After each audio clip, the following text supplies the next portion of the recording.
The morning Celia Bishop walked into the Territorial Land Claim Office in Dusty Creek, Nevada, carrying a leather satchel held together by fraying straps and what could only be described as sheer determination. The town clock read 8 minutes past 9, and every man in that office made the mistake of underestimating her. It was the spring of 1878, and Dusty Creek had grown fast the way all Nevada mining towns grew ugly, loud, and desperate, with wooden storefronts that leaned against each other like drunks and a main street that turned to thick mud every time the sky opened up. The silver rush had brought thousands of people to this corner of the territory, and with them came the land disputes, the claim jumping, the forged documents, and the particular kind of lawlessness that thrived wherever men could smell money in the earth. Celia Bishop was 31 years old, brown-haired, with eyes the color of creek water in late summer, not quite green, not quite gray, and a jaw that her late mother had once called stubborn and her late husband had called beautiful. She wore a traveling dress of dark blue wool that had seen better days, the hem edged with road dust, and she carried herself with the straight-backed posture of a woman who had learned that the world would not make room for her unless she made it herself. Her husband, Thomas Bishop, had been dead for 4 months. He had died of a fever in February, 3 weeks after registering what he was certain was the best silver-bearing claim in the Dusty Creek Basin, a strip of land running along the eastern ridge above the Caldwell River that he had surveyed himself, measured himself, and filed himself, or rather, he had believed he filed himself. The papers in Celia's satchel told a more complicated story, and it was that story she had come to tell. The office was a long rectangular room with a plank floor that creaked underfoot and walls lined with wide flat drawers full of maps and survey sheets. 3 desks sat in the main space, and behind the tallest of them, positioned near the back wall where a single window let in a gray column of morning light, sat Frederick Donnelly.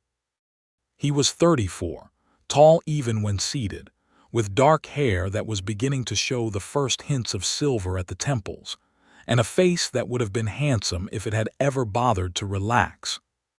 He wore his clerk's uniform, white shirt, dark vest, silver watch chain, with the kind of precision that suggested a man who had made order his religion.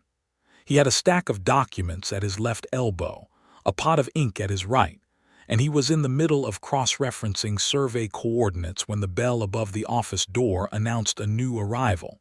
He did not look up immediately. That was his habit. Let them come to the desk, let them state their business, and then address them with the full attention the matter deserved. It was efficient. It was professional. What he heard first was the sound of the satchel being placed on the counter at the front of the room, not set down gently, but placed with purpose, the leather hitting the wood with the sound of something solid and intentional. Then he heard the voice. "I need to speak with whoever is in charge of land claim registrations for the Eastern Ridge Survey Zone," she said. "My name is Celia Bishop, and I have my late husband's documents here as well as a separate matter I believe requires your immediate attention." Frederick Donnelly looked up. One of the junior clerks, a young man named Percy Walsh who was barely 19 and had been in Dusty Creek for 3 months, moved toward the counter with the expression he wore for widows and elderly visitors, a kind of practiced sympathy that was really just condescension wearing a softer coat. "Ma'am," Percy began, "if it's a claim matter, you'll want to leave the documents here and we can have someone review them within the standard period of 3 weeks, Celia said. "I know what the standard period is.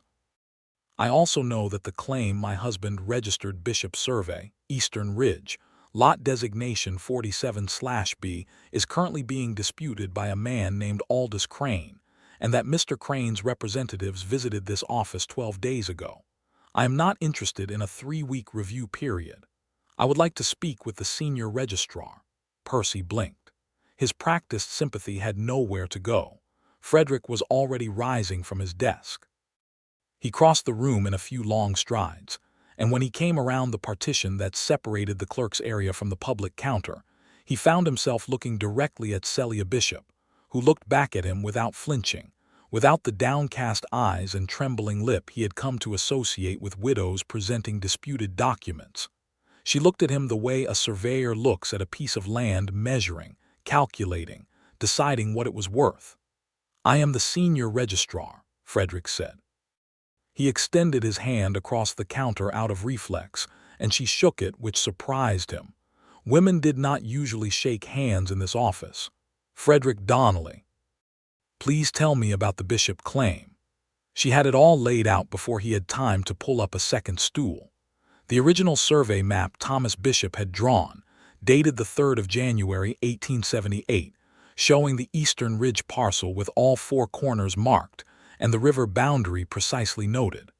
A signed statement from Chester Amos, the general store proprietor who had witnessed Thomas's filing of the original paperwork on the same date. A receipt from this very office, numbered, stamped, dated, proving the filing fee of $2 had been paid. And then beneath all of that, the document that Celia placed on the counter last, the one she set down slowly and deliberately, watching Frederick's face as she did. It was a second receipt, same office stamp, same format, dated 2 days earlier than Thomas Bishop's receipt. The name on it was Aldous Crane. "I found this in the county recorder's filing records," Celia said. "My husband had a friend, a man named Garrett Holt, who works over at the county building, and Garrett pulled the original file for me 3 days ago. Mr. Crane's receipt is in the official file, but the survey number on his receipt is identical to my husband's registered survey number." Frederick stared at the 2 receipts side by side. The survey number was the same. One number could not belong to 2 separate filings unless someone had made an error or made an intentional change. "You're suggesting forgery," Frederick said quietly. "I'm suggesting that the number on Mr. Crane's receipt was altered after my husband's legitimate filing was recorded," Celia said. "The ink on the date portion of Mr. Crane's receipt is a different shade from the rest of the document. I am not an expert in documents, Mr. Donnelly, but I have eyes, and I imagine you do too." Frederick picked up the Crane receipt and held it toward the window light. She was right. The date was darker, slightly different in character from the rest of the printed and handwritten portions. It was subtle, and if you were not looking for it, you would miss it entirely. He had looked at this receipt before. He had looked at the Bishop dispute file when Crane's men had brought it in, and he had accepted the date without question. The realization settled over him like cold water. "Where did you get the original Crane receipt?" he asked. "From Garrett Holt, as I said. It's in the county recorder's file because this office submitted a copy there when the dispute was first logged." She paused. "Someone here made a copy that matched the altered date. Either the alteration happened in this office, or someone here copied an already altered document without noticing the discrepancy." Frederick set the receipt down carefully. He was aware that Percy was still standing nearby and had been listening to all of this, and he was also aware that 2 other men were seated on the bench along the wall waiting for their own business, Harlan Buckley, who ran the feed supply, and a young miner whose name Frederick could not recall. Both of them were watching. "Mrs. Bishop," Frederick said, keeping his voice level and professional though his mind was moving rapidly through the implications, "I would like you to come through to the back office. I need to pull the original registration ledger, and I would like to do that with some degree of privacy." She gathered her documents and followed him without hesitation. The back office was smaller, barely wide enough for a desk and 2 chairs and the tall cabinet that held the ledgers. Frederick lit the oil lamp on the desk and pulled down the January volume. He set it open on the desk and began working backward from the end of the month. Celia sat across from him, her hands folded on top of her satchel, watching him work. She did not fill the silence with nervous talk the way most people did. She let him read. He found himself appreciating that more than he expected to. The January 3rd entry for Bishop, T, was there, clear as anything: survey parcel 47B, Eastern Ridge, fee paid, $2, filing complete. And 2 lines above it, dated January 1st, There was an entry for a different parcel entirely attributed to Crane. The survey number on that ledger entry did not match the number on either receipt. It was a different number altogether. Frederick traced the column with his finger, reading every entry from the 1st to the 5th of January. There was no other Crane entry, no entry that matched the survey number on the disputed receipt. He closed the ledger and looked at Celia Bishop across the lamplit desk. "The original ledger does not support the date or the survey number on Crane's receipt," he said. "Your husband's registration is the only valid one for parcel 47B. "Then I would like it confirmed in writing," she said, "and I would like to understand how this happened before Aldous Crane's attorneys appear in this office and use that altered receipt to take my land." Frederick leaned back in his chair and looked at the woman across from him. She had brought in documents that his office should have caught. She had done the investigative work that should have been done when the dispute was first filed. She had sat in front of him without asking for sympathy, without appealing to her status as a widow, without any of the pleading or deflection he had come to expect, and she had laid the evidence out with the clarity of someone who had spent weeks preparing for exactly this moment. He felt something shift in his chest that he could not immediately name. "Mrs. Bishop," he said, "I will be honest with you. This is a serious matter, and it extends beyond a simple administrative correction. If the receipt was altered, that is a crime. If a copy was made from the altered receipt and submitted to the county recorder, then someone either in this office or with access to this office is involved." "I know," she said, "it may take time to resolve fully. I know that too." She met his eyes steadily. "But Mr. Donnelly, I need that land. My husband spent 8 months surveying the eastern ridge. He gave up 3 other opportunities because he believed in that claim. He died believing it was secure. And now I have a 9-year-old daughter named Rose and a boy who is 6 years old named Sam, and we are currently living in 2 rented rooms above the Lucky Strike boarding house, and my money will last until July at the most." Her voice did not waver, but something in it deepened. "I am not asking you to perform a miracle. I am asking you to look at the evidence you have in your hands and do your job." The last 4 words were not unkind.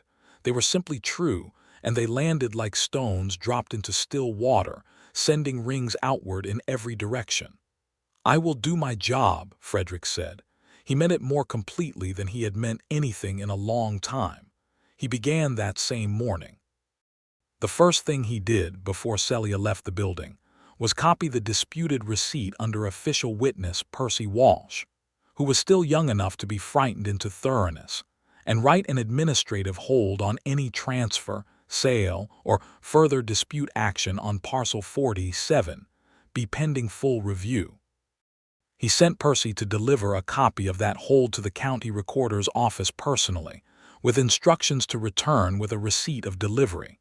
Then he walked Celia to the door of the office himself, which was not something he did for claimants as a general rule, and he told her he would send word to the Lucky Strike boarding house within 3 days with an update on the preliminary findings. 3 days, she repeated. 3 days, he confirmed. She looked at him for a moment in the doorway, with the dusty Creek Street behind her and the morning sun turning the dust in the air to something almost golden. And then she nodded once and walked away down the boardwalk with her satchel under her arm and her spine straight as a fence rail.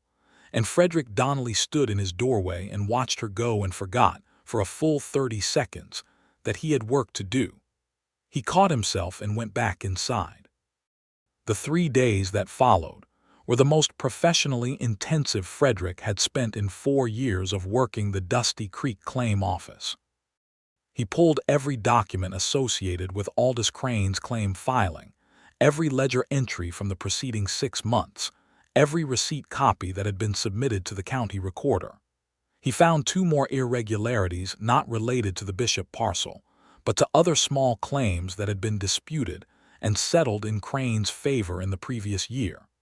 Both showed the same characteristic difference in ink shade on critical dates or numbers. Aldous Crane was not a man Frederick had dealt with directly. Crane was a mine developer from Carson City who sent representatives and attorneys to do his business in Dusty Creek, a man whose name appeared on the deed of at least 4 working claims in the area. He was not a gunfighter or a brawler. He was the more modern and in some ways more dangerous kind of frontier predator, the kind who used lawyers and forged ink rather than rifles. Frederick drafted a full report and sent it to the United States Territorial Marshal's office in Carson City. He also sent a private letter to Judge Emmett Fowler, who handled land dispute appeals for the district, who Frederick had known since his first year in Nevada and who was, unlike many men in positions of judicial power in the territory at that time, actually interested in the law rather than in who could pay him most generously. On the afternoon of the second day, he was leaving the office to get his supper from the dining room at the Nevada Grand Hotel 2 blocks down the main street, when he nearly collided with Celia Bishop, coming out of the dry goods store next door to the claim office. She was carrying a paper-wrapped parcel in one hand and holding a small boy by the other, a dark-haired child with her same watchful eyes who could only be Sam. "Mr. Donnelly," she said, slightly surprised. "Mrs. Bishop." He stepped aside to let her pass, and then, because it felt foolish to pretend they were strangers standing 3 feet apart on the same boardwalk, he said, "I was just heading for supper.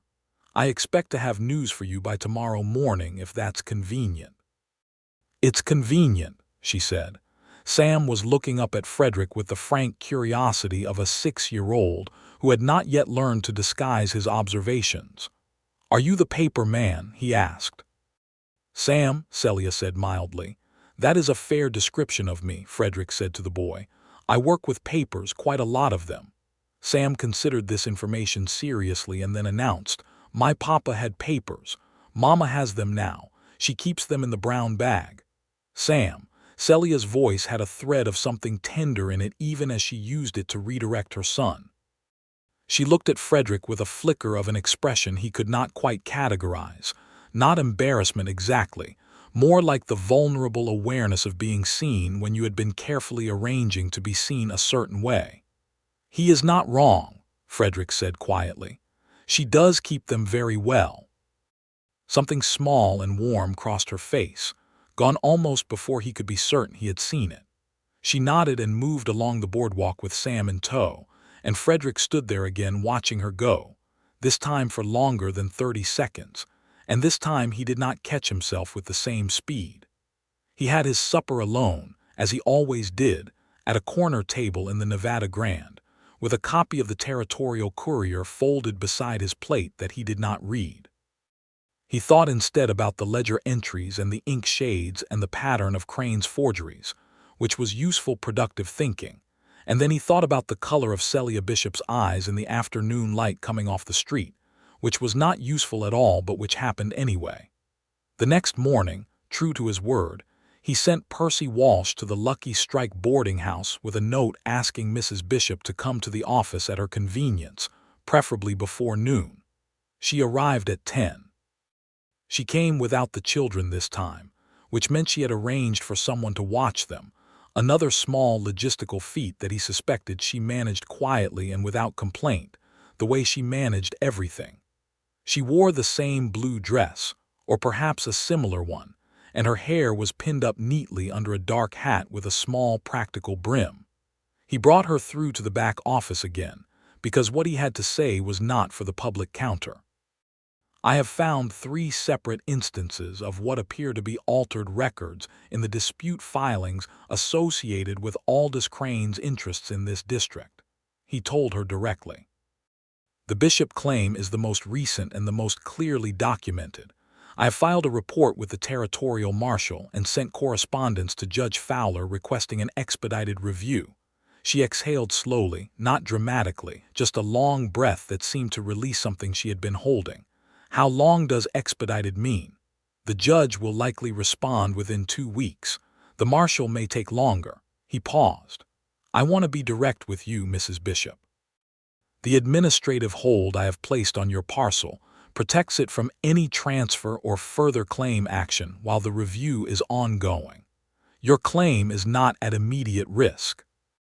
But to confirm it permanently and address the criminal aspect of the forgeries, we will need formal legal resolution. 2 weeks, she said, as though calculating something. At minimum, she nodded slowly. And in the meantime, the claim is frozen. No one can develop it, sell it, or act on it. Correct, including you, he said, not unkindly. I was not planning to develop a silver mine by myself in the next 2 weeks, she said, and there was a dry edge to it that surprised a short sound out of him, not quite a laugh, but close enough that he pressed his lips together and cleared his throat. No, he agreed. I would imagine not. She looked around the small back office for a moment, at the tall shelves of ledgers and rolled maps, the smell of dust and old paper and ink, the single window that looked out on the side alley rather than the street. You know everything there is to know about everyone's land in this district, don't you? She said. It was not quite a question. A significant portion of it, he said. Does it ever bother you, knowing that much and having so little authority to actually do anything about it when things go wrong? He considered the question. It was the kind of question no one had asked him before, not because they were not perceptive enough, but because they generally were not interested enough in who he was behind the desk. Yes, he said honestly. It used to bother me considerably more than it does now. I have learned to work within the constraints of what I can actually accomplish through proper channels. He looked at the stack of reports on his desk. Though this particular situation has reminded me that there is sometimes considerably more one can accomplish than one initially assumes, if one is willing to do the work thoroughly. She looked at him with those Creekwater eyes. You've worked hard on this. I've done my job, he said. It was, he realized a moment later, almost an echo of what she had said to him 3 days ago, and from the slight shift in her expression she recognized it too. Well, she said, and the word carried something she did not elaborate on. She gathered herself and stood. Thank you, Mr. Donnelly. I mean that sincerely. I know you do, he said, and he stood as well because it would have been rude not to, and because some part of him was reluctant to let the conversation end. Mrs. Bishop, do you have somewhere you need to be this morning? I ask because I have a survey map of the Eastern Ridge parcel that I think you should see. It would be useful for you to understand the precise boundaries of what you're claiming, in case we need your testimony for the judge's review. It was a legitimate professional reason. It was also, on some small additional level, a reason to keep her in the back office for a little while longer, and he was aware of both things simultaneously. I have an hour, she said. He pulled the map. They spent that hour bent over the desk together in the lamplight, and Frederick traced the survey lines with a pointer and explained the coordinate system and the river boundary markers. And Celia asked precise, intelligent questions that demonstrated she had looked at this map before, or at least at Thomas's copy of it, and had understood what she was looking at. She knew the names of the 3 main survey corners. She knew the approximate depth of the Caldwell River at the eastern boundary. She had done her homework before she ever walked into this office, and the more Frederick understood that, the more he found himself watching her hands where they rested on the edge of the map, the ink stain on her right index finger, the calluses that suggested she was not a stranger to physical labor, the plain gold wedding ring she still wore. He noticed the ring the way you notice a gate on a fence. It marked a boundary, and he understood what it meant, and he did not push past it. He was not the kind of man who did not understand what boundaries meant, but he noticed it. 2 weeks passed. 14 days during which the town of Dusty Creek went about its business. The miners came and went.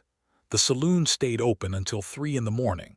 The weekly supply wagons came in from Carson City on Thursdays, and the weather turned warmer and then unpredictable and then warm again, the way Nevada springs did. Frederick sent 3 more letters to Judge Fowler's office and received 2 replies, both encouraging. The territorial marshal sent a deputy named Rook, a lean, weathered man in his 40s who chewed tobacco and said very little, but looked at documents with the focused attention of someone who had seen forgeries before and knew what to look for. Deputy Rook stayed in Dusty Creek for 5 days, examined everything Frederick had compiled, interviewed the county recorder's clerk, a nervous young man who insisted he had copied what was given to him and noticed nothing unusual, and sent his own report back to Carson City.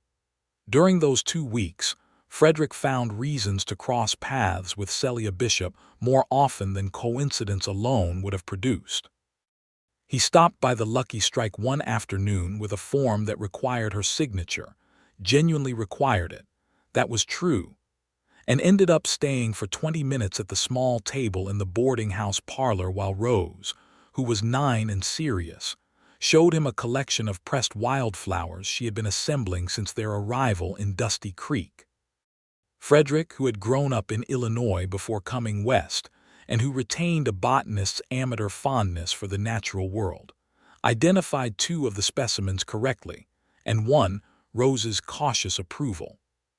He ate his supper at the Nevada Grand as always, but he noticed now that the corner table felt lonelier than it had before, which was new information about himself that he was not entirely sure what to do with. On the 15th day, the letter arrived from Judge Fowler. Frederick read it twice before he did anything else. Then he put on his hat and walked to the Lucky Strike boarding house himself, which was not standard practice and which Percy Walsh, watching from the office window, noted with wide eyes and said nothing about. Celia opened the door herself. She was wearing a different dress today, a practical calico in brown and cream, and her hair was partly down, as though she had been in the middle of pinning it up when he knocked. Sam was somewhere inside making the particular kind of noise that 6-year-olds make when they are playing with something that involves rolling across a floor. Rose appeared briefly in the hallway, looked at Frederick, and retreated. "Judge Fowler has ruled," Frederick said, holding the letter out. "Your claim is confirmed. The Bishop registration stands. The Crane receipt has been officially declared invalid pending the criminal investigation. The parcel is yours." The expression that crossed her face was not joy exactly, at least not at first. It was something more complicated and more devastating to witness, the particular expression of a person who has been holding themselves together through an extended period of crisis, and who, at the moment of resolution, does not know immediately whether to laugh or to sit down or to cry. She put one hand on the door frame. "Mine," she said. The word sounded new. "Yours," Frederick confirmed. "Thomas Bishop's claim, legally transferred to you as his widow and heir. All of the relevant paperwork is in order. I will need your signature on 3 documents at the office, but there is nothing further at risk." Looked down at the letter in her hand. Her lips pressed together briefly. Then she said, "Thank you, Frederick," and used his first name without appearing to notice that she had done so, which meant it had come from somewhere unguarded. He noticed. He held it quietly, the way you hold a small flame against a wind. "You're welcome, Celia," he said, and it felt like an acknowledgement of more than just the land business, and she looked up quickly and he held her gaze and neither of them immediately looked away. Sam rolled into the hallway on whatever he was playing with. It appeared to be a wooden wheel from a toy cart, and announced loudly that he was hungry, and the moment dispersed into the ordinary chaos of a 6-year-old's needs, and Celia called back into the rooms that she would be in shortly, and Frederick said he would expect her at the office in the afternoon for the signatures. And he walked back down the Lucky Strike stairs and onto the Dusty Creek Street feeling as though the morning light was doing something unusual. The afternoon signatures were straightforward. The paperwork was straightforward. What was not straightforward was the conversation that happened afterward, when the documents were signed and blotted and filed, and there was no more official business left to conduct, and neither of them immediately moved toward the door. "I want to ask you something," Celia said, "and I want you to know that you are under no obligation to answer, and it will not affect any professional matter between us." "Ask," Frederick said. "Why did you work as hard as you did? You could have processed my initial complaint in the normal way, sent me home with a review number, let the 3-week period run while Crane's attorneys built their case. You had no particular reason to pull every associated document and write a report to the marshal's office the same week I came in." Frederick was quiet for a moment. He turned his pen in his fingers once, a habit he had when thinking. "I did it because the evidence warranted it," he said first, which was true, "and because a wrong was being done which I found professionally intolerable." He paused. "And because you came into this office with documents that were better organized and more clearly argued than anything I see from attorneys twice your age, and you looked at me and told me to do my job, and something about that was—" He stopped. "Was what?" she asked. "Clarifying," he said finally. "You clarified something for me about why I do this work. I had been performing it for long enough that I had perhaps stopped truly doing it." He looked up from the pen. "You reminded me." She was quiet for a moment, looking at him across the desk. The afternoon light through the window was warm and honey-colored, and in it she looked tired and relieved, and something else that was harder to categorize, something open and wondering. "Thomas would have liked you," she said softly. "He respected competent people."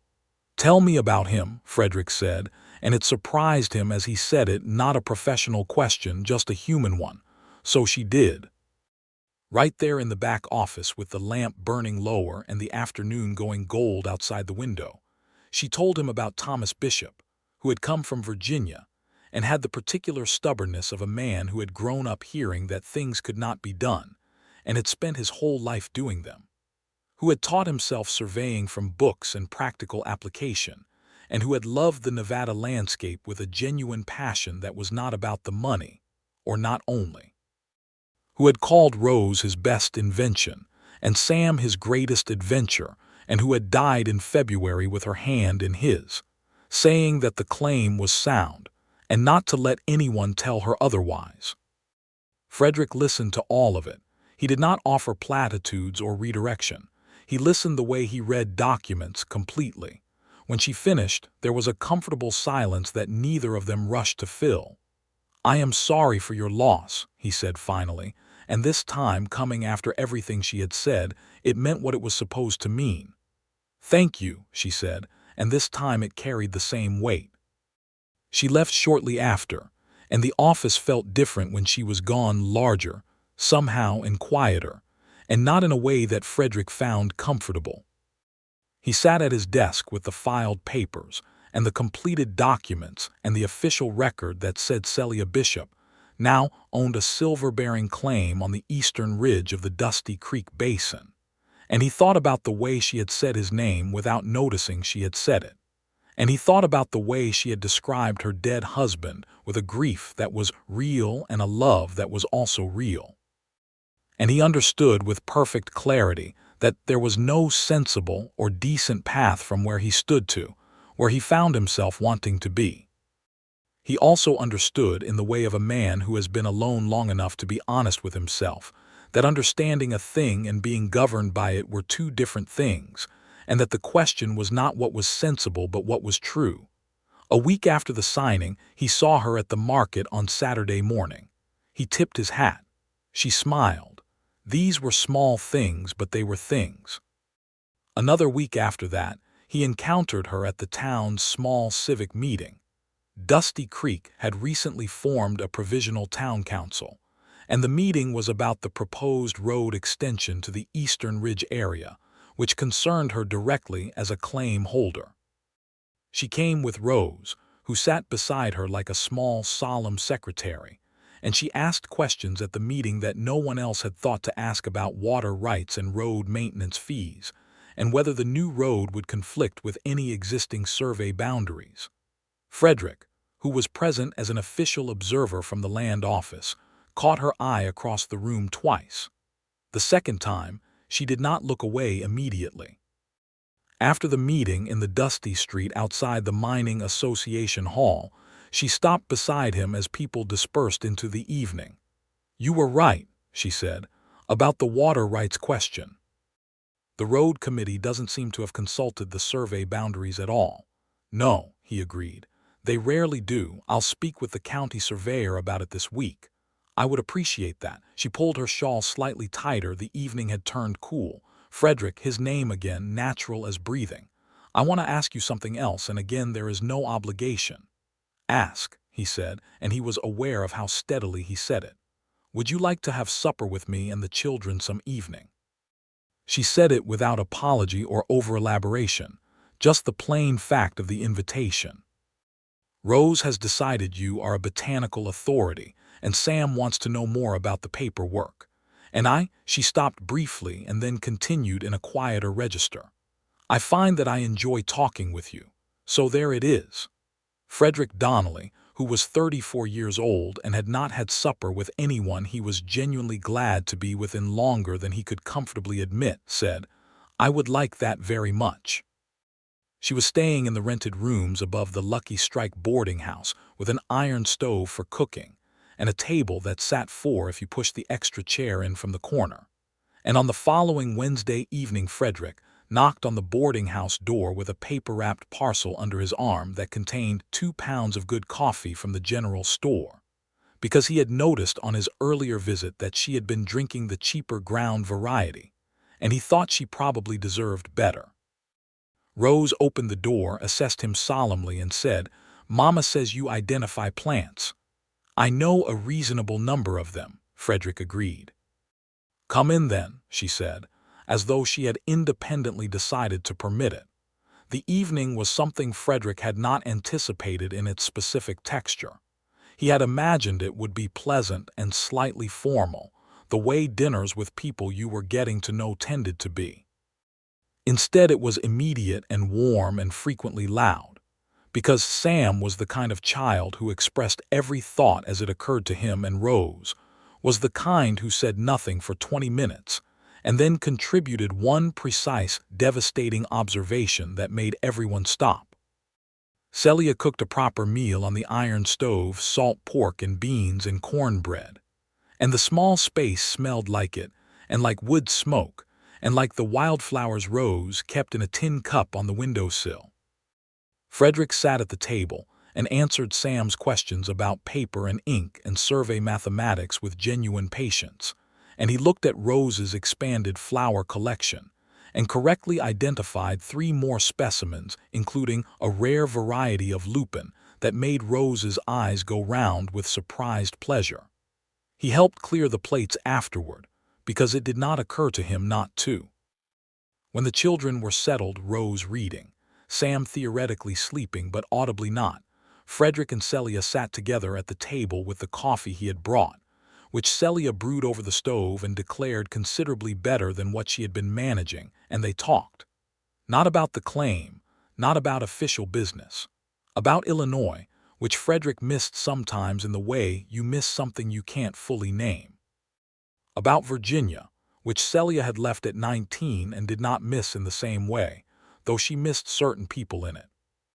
About what she intended to do with a silver claim now that it was actually hers. She had been thinking, she said, about bringing in a development partner, someone who had the equipment and expertise to work the claim in exchange for a percentage, rather than selling outright, which would leave her with nothing ongoing.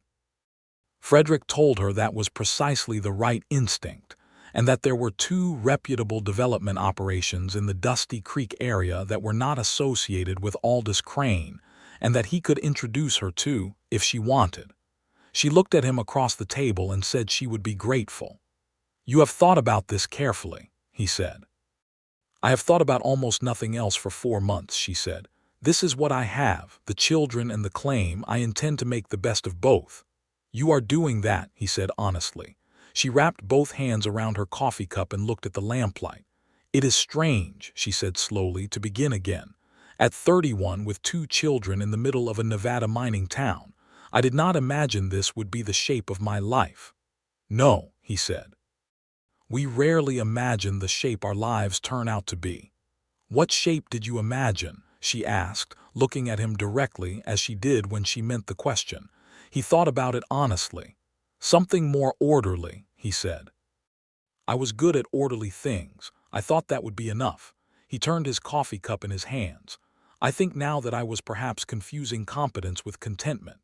She was very still for a moment, in the particular way she went still when something had landed exactly where it was aimed. "Yes," she said quietly. "I know that confusion." They sat in the lamplight for a while after that, not talking, and it was one of the most companionable silences Frederick had experienced in years. He walked home to his rented room above the land office that night along the Dusty Creek Main Street, past the saloons with their yellow light and noise spilling out, past the dark windows of the general store and the blacksmith and the assay office, and he looked up at the Nevada sky, which was enormous and clear and unambiguous in the way that sky always was out here. And he thought that orderly things were not, perhaps, the only things worth being good at.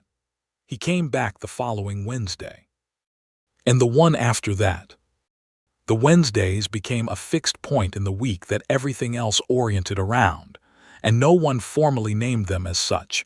They simply became what they were, the same way rivers don't announce their courses. On the fourth Wednesday, Sam fell asleep at the table before supper was finished, his head drooping onto his folded arms, and Frederick carried him to his cot without being asked while Celia cleared the plates, and when he came back out Rose was already in her own corner reading, and the room was quietly theirs for a little while. Celia was standing at the window when he came out of the children's corner. Not looking at anything in particular, just standing with her hands at her sides. When she heard him, she turned, and he stopped in the middle of the room because there was something about the way she was looking at him that he wanted to be careful with. "I need to tell you something," she said. "Tell me," he said. "I think about you," she said plainly. "During the week, not about the claim or the official business, about you. About the way you explained the Lupin to Rose and the way you talked about Illinois, about—" She stopped and started again. "I have not let myself think about anyone that way since Thomas died. I was not certain I would again. And I am not entirely certain what to do with it." Frederick was very still, not the stillness of a man frozen, but the stillness of a man being completely present, taking in every syllable. "I think about you too," he said. "I have tried to be respectful of the circumstances, of your grief, of what it means for you to be here and building something after a profound loss. I don't want to," he searched for the words. "I don't want to be another thing you have to navigate." She made a sound that was somewhere between a laugh and something more tender. "Frederick, you are the only thing in these 4 months that has not felt like something I have to navigate."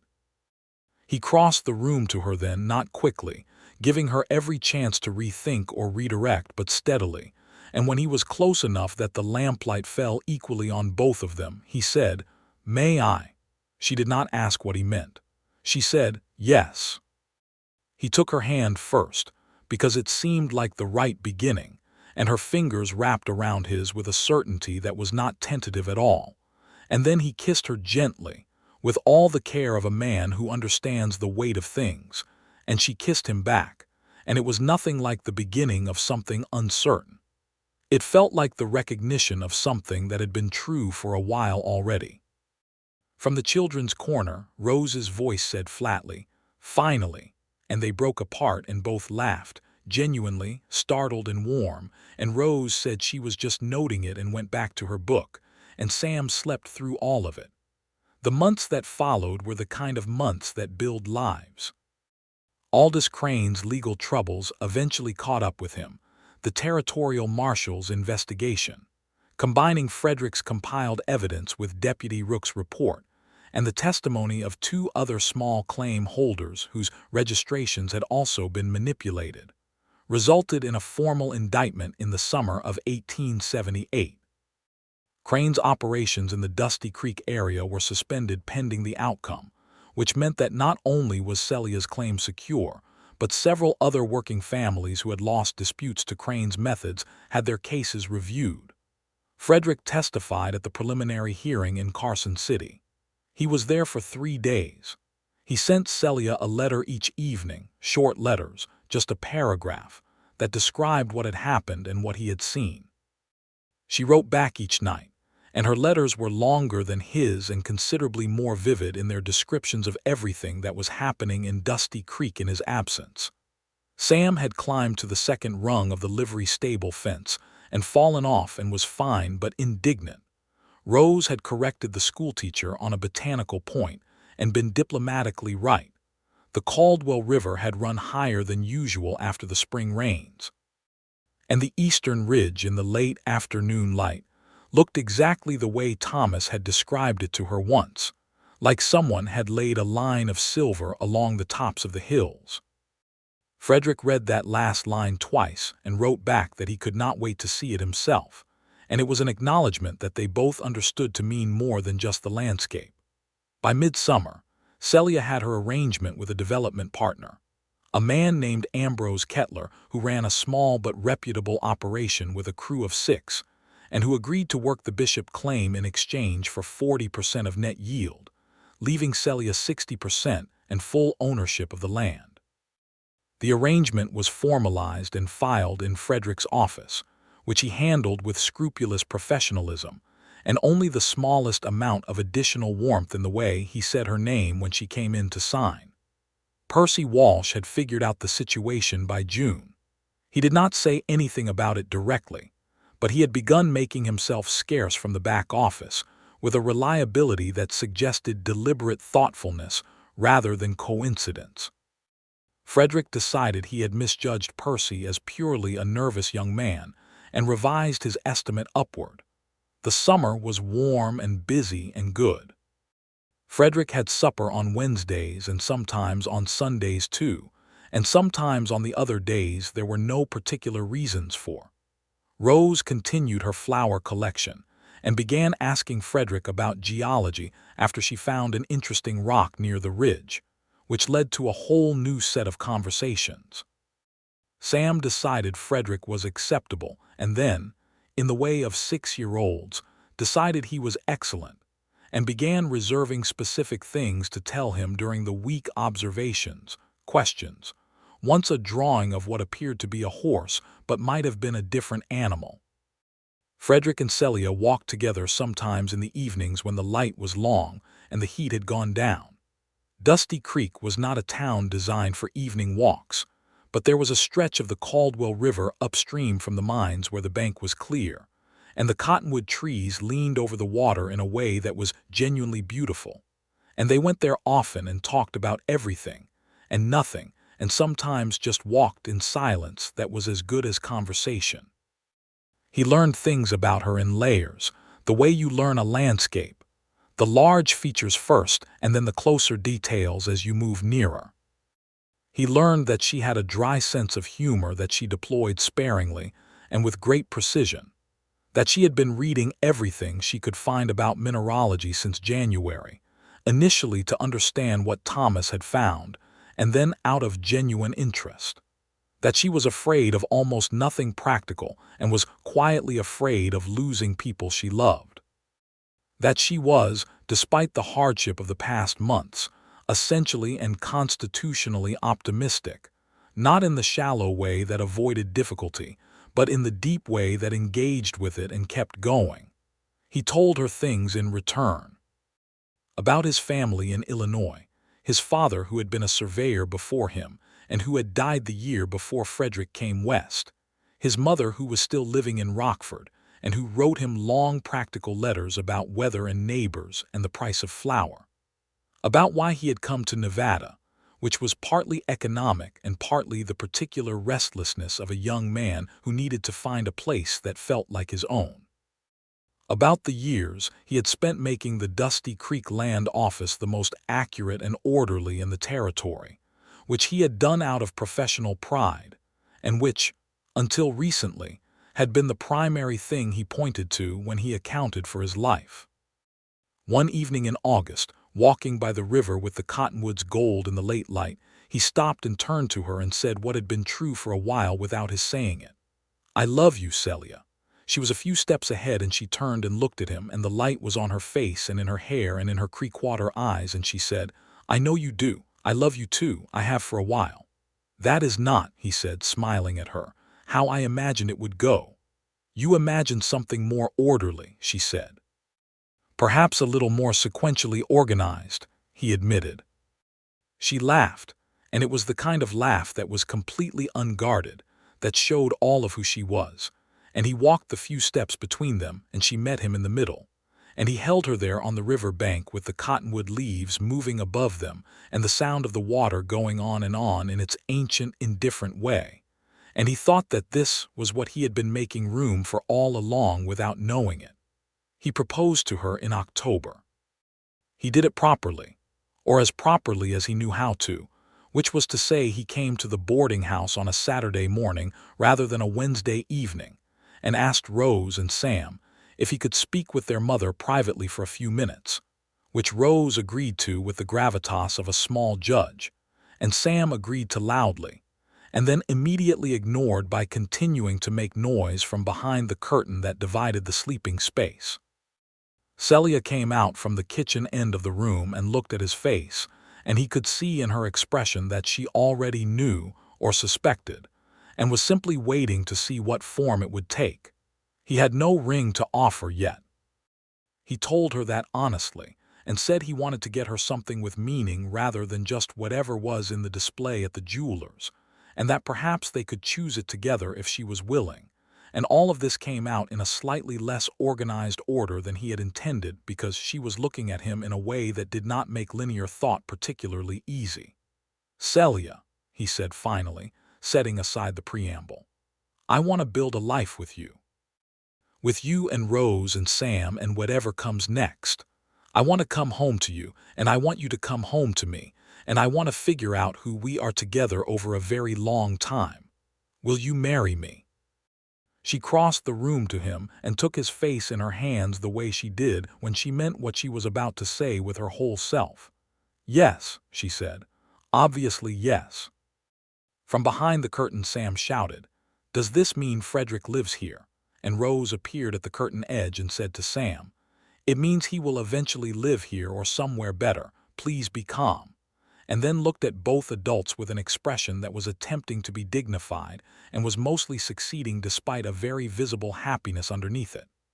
"Somewhere better would be ideal," Frederick said to Rose, who almost smiled, which from Rose was equivalent to a standing ovation. They were married in December of 1878 at the Dusty Creek Community Hall, which was the largest indoor space available, and was decorated by Rose and Celia and two neighbor women with cedar boughs and dried flowers and white ribbon. Judge Fowler, who had come down from Carson City for the occasion, partly because Frederick had written to ask him, and partly because he was the kind of man who liked good outcomes, performed the ceremony. It was not a large wedding. Chester Amos came from the general store, and Percy Walsh came from the land office and looked like he might cry during the vows, which he denied afterward with great vigor. Ambrose Kettler came, and his wife, and a dozen other Dusty Creek residents who had come to know Celia over the preceding months. Deputy Rook, who happened to be in town on other business, stood at the back of the room and watched with the expression of a man who approved of things working out. Frederick stood at the front of the room and watched Celia walk toward him with Sam on one side and Rose on the other, her two children both solemn and proud, and he thought that he had been a competent and orderly man for 34 years, and that it had been, ultimately, a preparation rather than a destination. She reached him and handed Rose her small bouquet of dried and pressed flowers, an appropriate choice, and turned to face him, and he took her hands. The vows were the traditional ones. They said them to each other simply and clearly without performance, in the way they did most things, directly, with full attention, with genuine meaning. The hall was warm. The cedar boughs smelled clean and sharp. Outside, December was doing what December did in Nevada, which was to be cold and brilliant and unambiguous. Frederick kissed his bride, and the hall made the sound that small, warm communities make when something right happens, and Sam announced loudly that he wanted cake, and Rose elbowed him into a semblance of patience, and Judge Fowler beamed, and Dusty Creek went on being itself outside the windows, rough and loud and alive. In the new year they moved into a proper house. It was not large, 4 rooms, a real kitchen with an iron stove considerably better than the boarding house one, a narrow porch that faced east and caught the morning sun. It sat on the north end of the main street, 2 blocks from the land office. It was not beautiful in any architectural sense, but it became beautiful in the way that houses do when people live in them fully. Rose took the back bedroom, and immediately began covering the windowsill with her collection. Sam took the smaller room near the kitchen and left toys on every available surface within the first 2 days.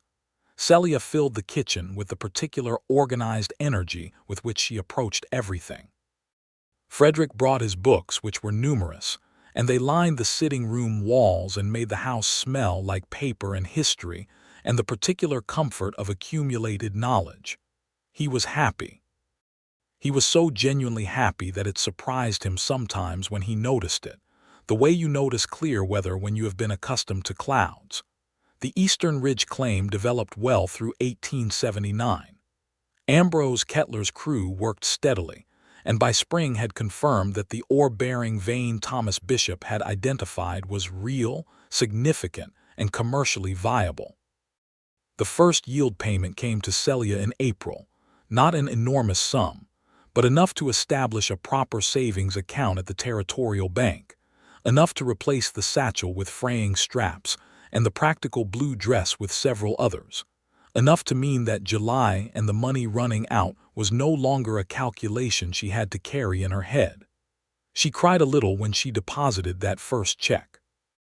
Not from happiness precisely, or not only from the complex mixture of relief and grief and forward motion, that is the particular experience of building something on the foundation of a loss. She told Frederick about it that evening matter-of-factly, and he held her hand across the kitchen table and did not offer remedies or redirection, just presence, which was what she needed. Thomas Bishop was not forgotten. He was not erased by subsequent happiness, which is not how grief and love work. There was a photograph of him on the sitting-room mantel, a formal portrait taken in Carson City the year before he died, and both Rose and Sam had access to it and to their memories, and Frederick never suggested otherwise. He understood, with the instinct of a man who had spent years understanding boundaries, that his place in this family was not to replace what had been lost, but to add to what remained. Rose tested this understanding periodically in the precise way of 9-year-olds who need to know whether a foundation is solid. She would ask Frederick questions that were really tests, whether he remembered her father's name, whether he thought her father had been right about the claim, whether the lupin Frederick had identified was a common or an uncommon variety. Frederick answered all of these questions straight. One afternoon she said, entirely without preamble, "Papa would have liked you." Mama said it, and I think she was right. Then she went back to her book. Examination concluded. Frederick went to the kitchen and told Celia, and Celia pressed her face briefly against his shoulder, which was all she needed to do. Sam adapted with the magnificent, uncomplicated resilience of a 6-year-old who had decided a thing was good. By spring he had taken to calling Frederick Fred rather than Frederick, which no one else did, and which Frederick found he did not mind at all. By late summer of 1879, Celia came to him one evening in the kitchen with a look on her face that he had learned, over the preceding months, to read with considerable precision, an expression that was contained and deliberate, and that she wore when she had something significant to say and was deciding how to say it. "I need to tell you something," she said. "Tell me," he said. "We are expecting a child," she said. He stared at her for a moment, not because he was unhappy, the opposite, but because happiness that size takes a moment to fully occupy you. Then he said, "When?" "February," she said. He stood up from the kitchen table and went to her and took her face in his hands the way she took his when she meant everything, and she laughed at the gesture being returned to her, and he said, "February," as though it were the best month in the calendar. Rose, walking through to get water, said, "I know what that face means," and looked at them both inquiringly.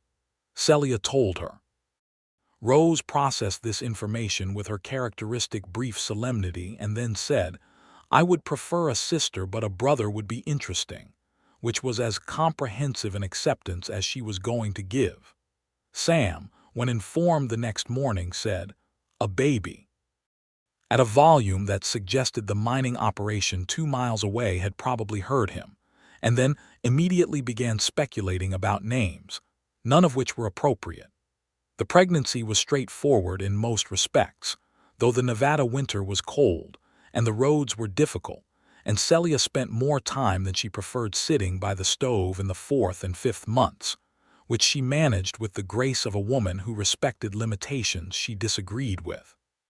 Frederick walked home from the office at noon each day to eat with her rather than at the Nevada Grand, which he would not have given up for any professional convenience. Percy Walsh covered the lunch hour without complaint. In February 1880, on the 14th day of the month, which Celia later said was excessively thematic, their son was born. He was healthy and loud, and he had Frederick's dark hair and Celia's watchful eyes, and he came into the world at 4 in the morning while the stars were still visible through the bedroom window, and Dusty Creek was as quiet as it ever got, which was not very quiet but quiet enough. Frederick held him first, while Celia rested, and he stood at the window with the child against his chest and looked out at the Nevada night and felt something expand in him that was beyond any ordered category, beyond anything his competence had prepared him for, and he did not try to name it, just let it be what it was. "Well," he said quietly to the small sleeping face, "here you are." They named him James Thomas Donnelly. The Thomas was Celia's idea, and Frederick agreed to it without hesitation because it was right, because it was another way of carrying what mattered forward rather than leaving it behind. Rose, presented with her new brother in the morning, looked at him for a long, careful moment and then said, "He has your eyebrows," to Frederick, which made Frederick smile wider than he had expected, because there is something extraordinary about being told you have passed something on to a child who carries your name. Sam said, "He is very small," and was informed by everyone that this would change, and seemed to accept this as satisfactory data. The years that followed were full ones. Ambrose Kettler's operation on the Eastern Ridge continued producing reliably through 1880 and into 1881, and Celia's share funded the expansion of the house by 2 rooms and the replacement of the narrow porch with a wider one that caught even more morning sun. Rose, who turned 11 in 1880 and 12 in 1881, had progressed from pressing flowers to serious botanical correspondence with a professor at the University of Nevada, who had read a letter she submitted to the Territorial Naturalist Journal, a letter that Frederick had encouraged her to write, and which Celia had helped her revise over 4 evenings at the kitchen table, because that was what their household did. They helped each other with the hard, careful work.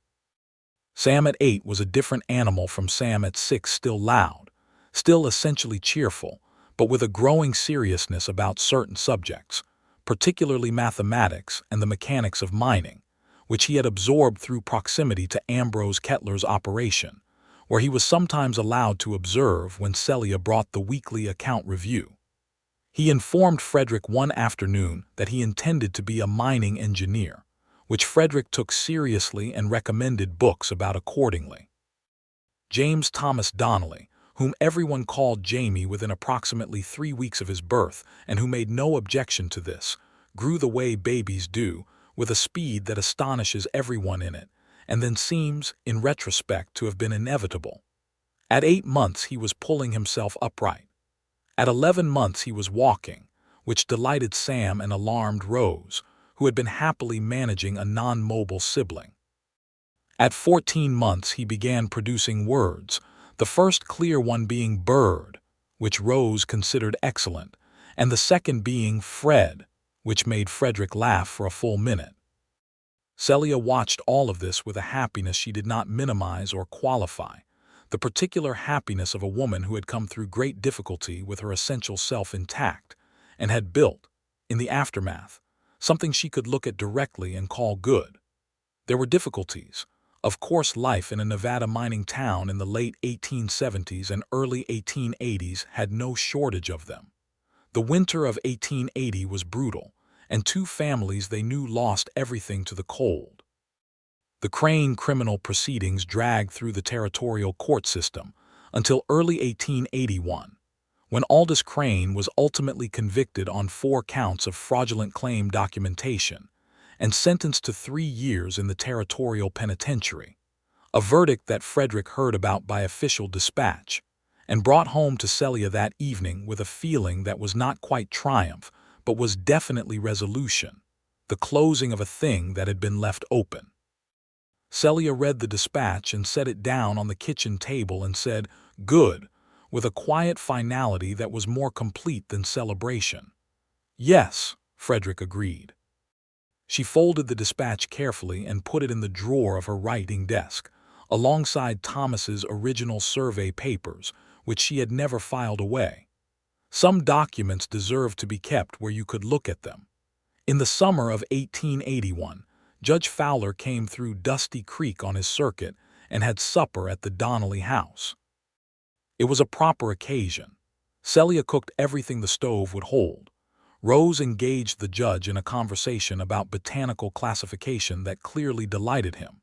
Sam demonstrated his mathematics by calculating the surface area of the kitchen table with 3 different methods, and Jamie sat in Frederick's lap for the entire meal and showed no interest in the proceedings but considerable interest in Judge Fowler's watch chain. Afterward, on the porch in the long summer evening, Frederick and Judge Fowler drank coffee and watched the Nevada sky do what it did at dusk, which was to become extraordinary without warning. "You found something good here," Judge Fowler said, not as a question. "Yes," Frederick said simply. "I've known you 8 years," Fowler said. "You were always a first-rate man with documents and an impressive set of professional standards. I did not expect this." He gestured vaguely at the house, the lamplight, the sound of children inside, the domestic felicity. "Neither did I," Frederick said. "She's remarkable," Fowler said. "That woman came into the territory with a widow's grief and a leather satchel and reorganized your understanding of things." "That is precisely what she did," Frederick said. Fowler raised his coffee cup. "To the ones who reorganize our understanding." Frederick raised his. "To them," he said. Inside, Celia was putting Jamie to bed, and the sound of her voice floated out through the open window, low and steady, the specific register she used when she was settling a small person for sleep. And Frederick heard it from the porch and felt it the way you feel a sound that is also a home. The summer of 1882 brought new developments to Dusty Creek. A railroad spur was coming through, which would change the economics of the whole district and make the Eastern Ridge claims considerably more valuable. And there was much discussion at the town council about the route and the implications for existing properties. Frederick spent several weeks on the relevant surveys, and Celia attended every council meeting, which she had been doing anyway by this point because she was on the town council, a circumstance that had come about when Henderson Prout, who had held the seat from the mining association, retired, and 3 separate people had suggested Celia Bishop Donnelly as his replacement, not because they were being progressive. Dusty Creek in 1882 was not a town that thought in those terms, but because she knew more about the land records and the claim boundaries than most of the men who appeared before the council, and her presence made the meetings considerably more productive and considerably shorter, which had earned her the permanent gratitude of everyone who attended them. It was, Frederick thought, entirely fitting. She had walked into an official room with a satchel and her own nerve, and changed his understanding of his work and his life, and she continued to do some version of that in every room she entered, not loudly, not with performance, just with the particular quality of attention and intelligence and willingness to be accurate that had been who she was the moment he first saw her. He told her this one evening in September. They were on the porch after the children were in bed, which had become their time, the particular ease of a late evening when the day's demands have been met, and what remains is just being together. The Nevada sky was doing the thing it did in autumn, pulling stars out of the dark like someone knew where to find them. "I want to tell you something," he said. She looked at him, waiting as she always did, giving him the room to say it. "The morning you walked into the claim office," he said, "I was sitting at my desk and I thought my life was in order. I had everything filed correctly, everything cross-referenced. I thought that was enough." He looked at the stars.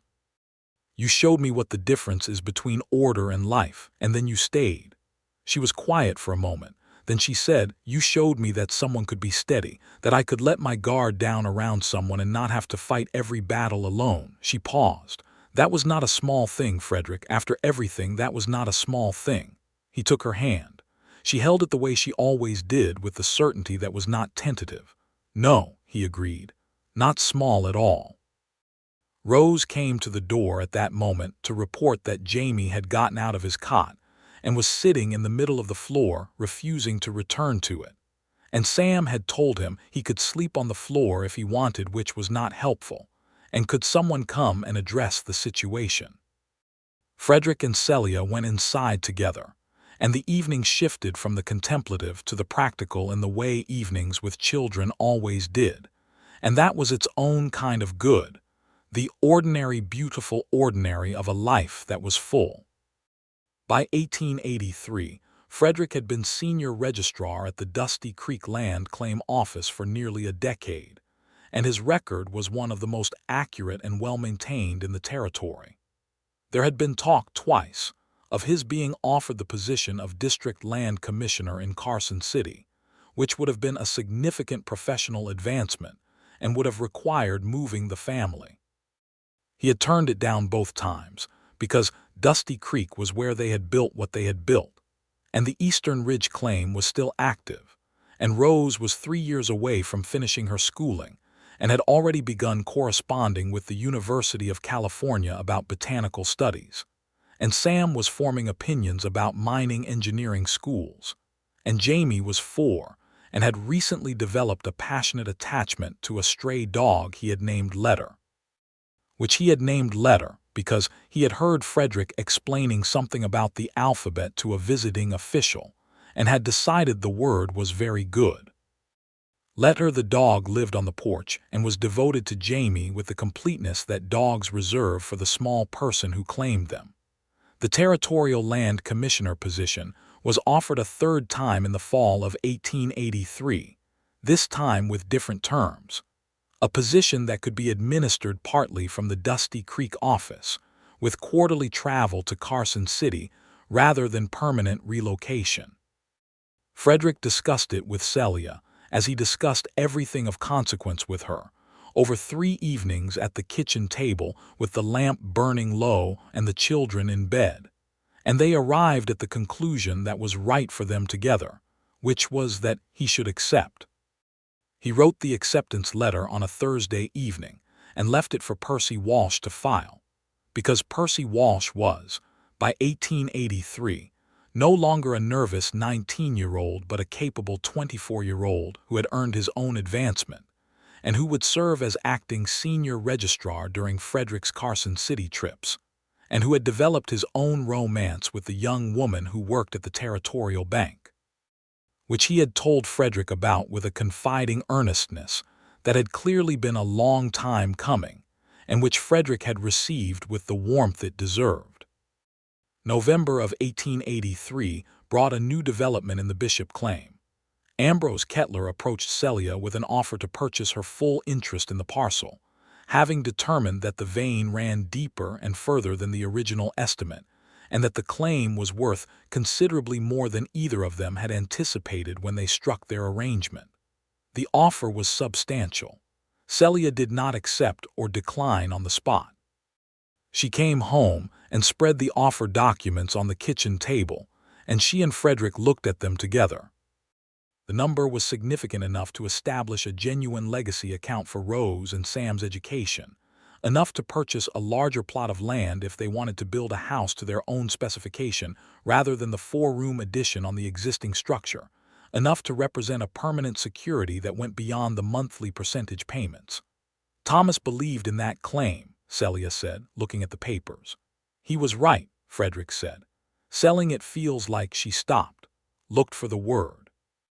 Like closing something, he offered.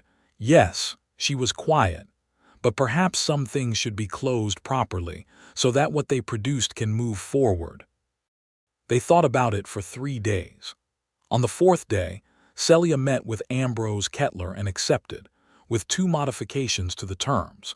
a monument stone to be placed at the claim site bearing Thomas Bishop's name as the original discoverer of the parcel, and a right of access for the Bishop Donnelly family to visit the Eastern Ridge property at any future date. Kettler accepted both without argument, which was a testament to the kind of man he was, and also to the way Celia presented things, which made refusal seem unreasonable. The monument was placed in the spring of 1884. Frederick, Celia, Rose, Sam, and Jamie all went up the ridge on a clear March morning to see it. It was a modest stone, professionally cut, with Thomas Bishop's name and the dates of his life and the designation of the claim he had found.